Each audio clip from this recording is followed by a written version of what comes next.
was right, also Dave Manderson. a bit of a short story or a bit of a novel or something like that, but you can tell yourself. Dave Manderson. Thank you, Jim, that's great. It's lovely to see you all. I don't know how you all managed to get into this space, I really don't. It's like going back to the 1990s. I used to come down here and it's just exactly the same. It's wonderful. So I've just finished a book and it's about a man called Alan Sharp. I don't know if any of you remember Alan Sharp, but he was very famous at one time. He's now been completely forgotten, and so I'm trying to resurrect him and get interested in going again. The last month when I was down here, I read a bit from his script about Robert Burns, and it went down very well. Mostly because it's got a hell of a lot of sex in it, right?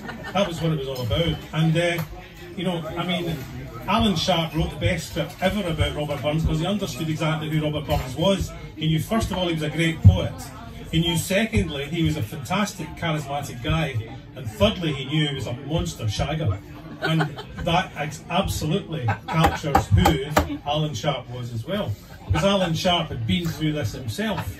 He left Greenock in 1960. Now, I presented a talk about Alan Sharp the other day down in Greenock. And they were astonished to hear that somebody famous came from Greenock. So no offence to anybody from Greenock, but they're genuinely true. There is somebody who's very famous comes from Greenock. And also he supported Greenock Morton and went as often as he could to Greenock Morton match, which wasn't easy because he was flying in from Hollywood and places like that. But he, yeah, from Watford, exactly. And he wrote this play about Robert Burns and he absolutely captured who Robert Burns was.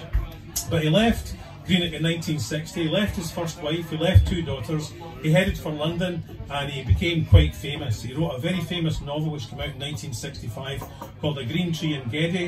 It was a bestseller. He wrote another bestseller that followed that. He became a leading playwright. He was down in London writing plays for Today's and Wednesday plays.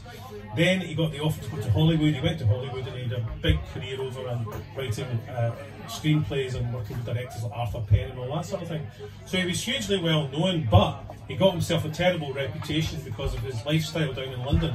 Because he loved just running around, he loved just having fun, and his idea of fun was, well, he left, let's say, he left a trail of relationships behind him.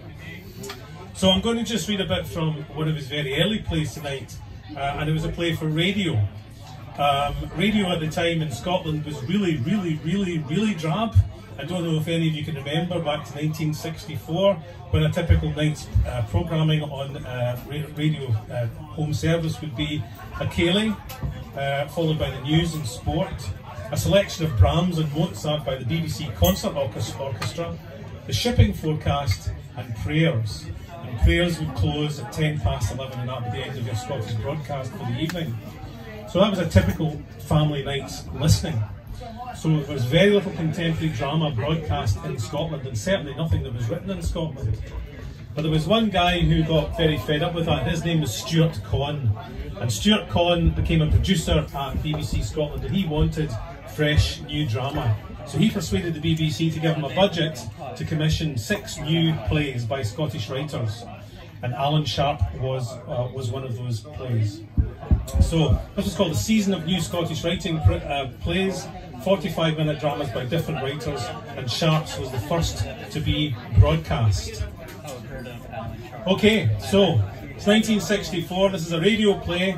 You've just listened to the Brahms or the Mozart, and now on comes a new piece of writing, and this is what you hear. Can't Give Me Love starts it, and it opens over train noises and the raucous shouts of Scottish football fans.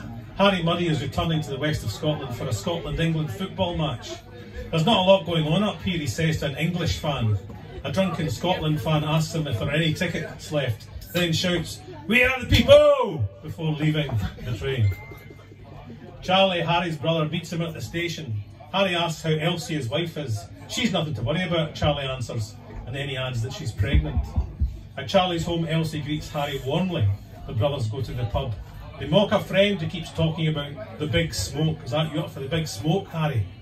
Another friend, Sam, and his new girlfriend Louise arrive. Louise and Harry have met before. And then Charlie says of his brother, "Oh, you've got to be on your toes when Harry gets here. He's the boy with the gear and the haircuts." So this is Harry's come back from London where he's lived for a while and he's really stylish. And he walks into this working class background in Greenock and suddenly he's surrounded by people who all want to know what he's up to, what's it like down there, what's the music like, what's going on. Because of course it's working class Greenock in the 1960s, and in London everything's taking off. You know, the Beatles, the Stones, the Kinks, all that stuff. Things are really transforming the UK, but Greenock's still stuck in the past. If you read A Green Tea and Geddy, you'll see that quite clearly. Stillness hanging over Greenock, and then two characters go to London and their heads are exploded by what they find down there. The drinkers return to the house. Louise and Harry privately agree to meet the next day in the Regency room. Elsie seems jealous of Louise. She talks to Harry and she tells him that the child is his. Don't look so tragic, he'll never know. Next morning she sneaks into Harry's bedroom. For God's sake, my mother and my brother, your man, they're next door, he says. Oh, you make me sick sometimes, big lover boy, she answers. So Louise and Harry start to set something up. As Harry says, if you ever want to come down to London, just break away from all this, just come and see me, drop me a line. And Charlie and Mick, next day, two friends, meet in the pub, and Charlie reminds Mick that Harry only went down to live in London last April. I know you don't like him much, Charlie adds, because he always makes out he's the big deal in that, but I know how hard it was for him to get out of this place. The men stand at Hampden. Charlie confesses how football makes him feel. It's inside like, oh, empty. Football's the biggest thing in my life. Back at the house, he sleeps drunkenly, and Elsie tells Harry she hates him. He's deed. He thinks himself as an old man, and me as an old woman. She begs to keep seeing him. I mean, about hours. Hour Wayne, Harry. Harry, where are you going? Door slammed, sound of feet running downstairs, fading. So Harry just makes a run for it. Mick meets Harry in the pub. Charlie will be over later with Elsie, Mick says. Nice lassie, Elsie. Or do you prefer Sam's, he asks quickly. And Harry gets drunk. Charlie helps him back to the flat. We beat them, didn't we, Charlie? After Charlie goes, he whispers, I'm sorry, sorry, sorry, Charlie.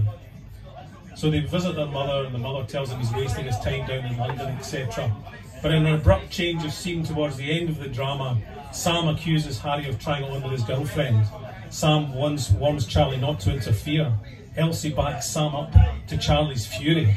When Harry arrives, Sam confronts him. Harry admits arranging to meet Louise in London. The men fight. Sam demands they take it onto the street. Harry asks Charlie to bring his bag and take him to the station afterwards.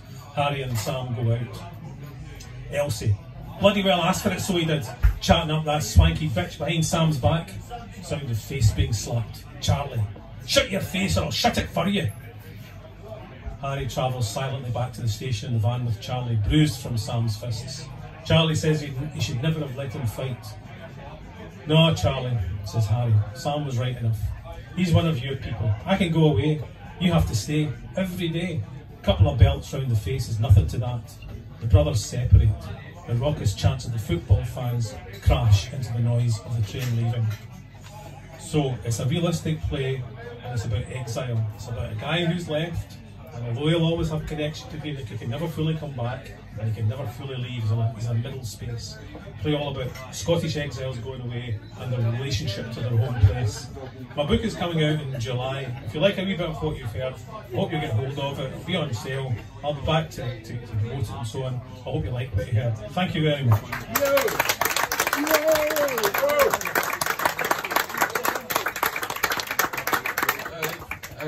Have a wee